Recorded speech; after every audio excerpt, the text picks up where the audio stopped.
அஸ்ஸலாமு அலைக்கும் வரஹ்மத்துல்லாஹி வபரகாத்துஹு. அரபு மொழியிலே 4 வார்த்தைகள் இருக்கு.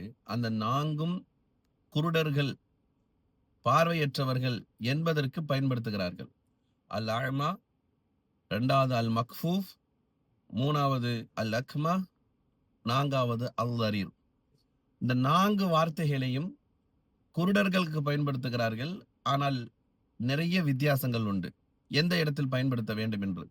அல் அஅமா என்றால் உளப்பார்வையும் கண் பார்வையும் இல்லாதவர்களுக்கு சொல்லப்படும். அல் மக்ஃபூஃப் பார்வையற்றவர்களுக்கு மட்டும் சொல்லப்படும். அல் அக்மா என்பது பிறவியில் இருந்தே யாருக்கு பார்வை இல்லையோ அவர்களுக்கு சொல்வார்கள். அல் லரீர் என்பது பார்வை இருந்து அந்த பார்வை நீங்கியவர்களுக்கு சொல்லப்படும்.